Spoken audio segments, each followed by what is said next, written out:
تجارت کرتے تھے کپڑوں کی، اور شام کا سفر جاری رہتا تھا۔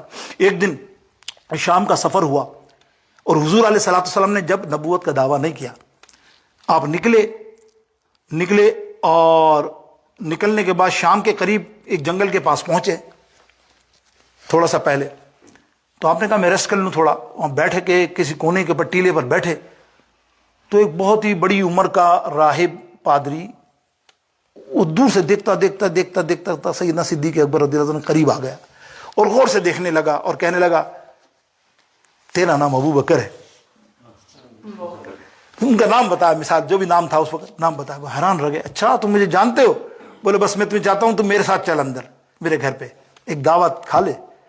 آپ نے کہا چلو ٹھیک ہے، منع نہیں کیا، گئے قریب۔ اب جا کے سارے اہتمام کرنے کے بعد ان سے پوچھا ابو بکر تیرے والد کا نام قحافہ، تیری والدہ کا نام یہ، تو قیم قبیلے کا، عمومی طور پہ قبیلے کے معاملے میں بہت سی کتابوں میں تمیم آتا ہے، لیکن یہ میری اپنی ذاتی ریسرچ ہے کہ میں نے جب موتی سے پڑھی تو تمیم اگر وہاں گوگل پہ بھی دیکھا تو تمیم قریش میں نہیں ہے، لیکن آپ قریشی ہیں تو تمیم قریشی کو بھی ملے میں نہیں نظر آیا مجھے، واللہ عالم اگر ہو سکتا ہے، یہ تو میں ایسے ہی ریسرچ کی بتا رہا ہوں۔ قیم آیا قبیلہ جس میں ابو بکر صدیق قریش قبیلے میں قیم، اور قیم ایک شخص تھا اس قبیلے کا بہت زبردست، اس کے نام پر یہ قبیلے کا نام رکھا گیا تھا، ان کا سردار تھا، تو یہ قیم قبیلہ رکھا، واللہ عالم اللہ جانتا ہے۔ لیکن آپ کا قبیلے کا نام بتایا، فرمایا تو دو پہاڑوں کے بیچ میں ایک شہر ہے اس میں رہتا ہے۔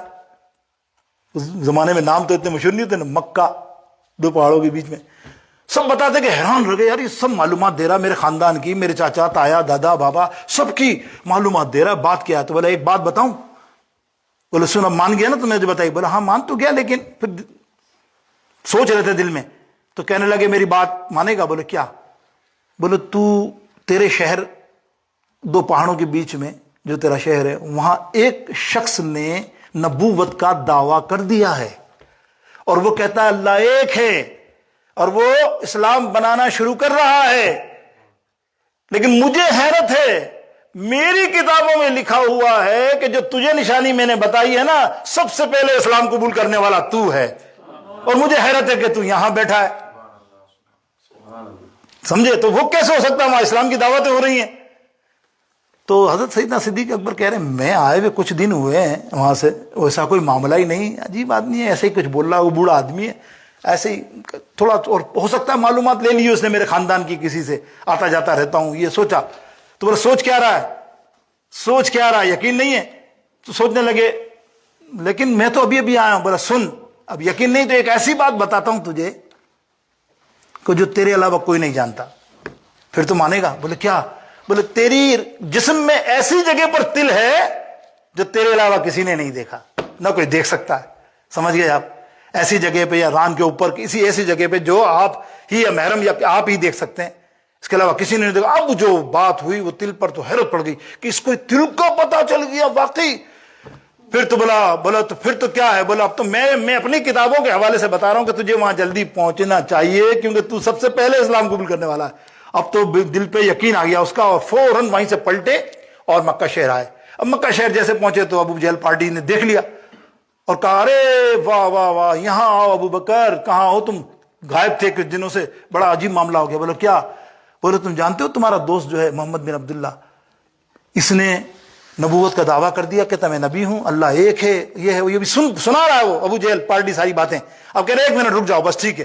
اب نکل گیا وہاں سے، اب تو دل میں تو آ گئی نا بات۔ اب دیکھیے اسلام لانے کا واقعہ دیکھیے، آپ سیدھے گھر میں پہنچے سرکار علیہ السلام کے دربار اقدس میں، اور حضور علیہ السلام کو فوراً ہاتھ پکڑ کر پوچھا یا رسول اللہ صلی اللہ علیہ وسلم، کیا آپ نے نبوت کا دعویٰ کر دیا ہے اور آپ نے اسلام کی دعوت دینی شروع کر دی ہے؟ تو سرکار نے فرمایا ہاں ابو بکر تو نے صحیح سنا ہے۔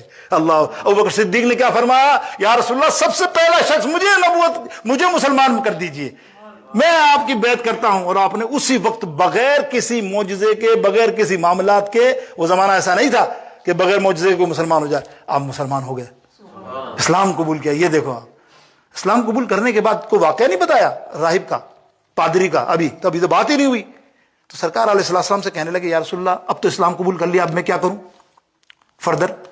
سرکار علیہ السلام نے فرمایا اب تو اسلام کی دعوت دے لوگوں کو، جا نکل جا۔ بولے یا رسول اللہ آپ کو تو معلوم ہے کہ یہ لوگ کون سے ہیں؟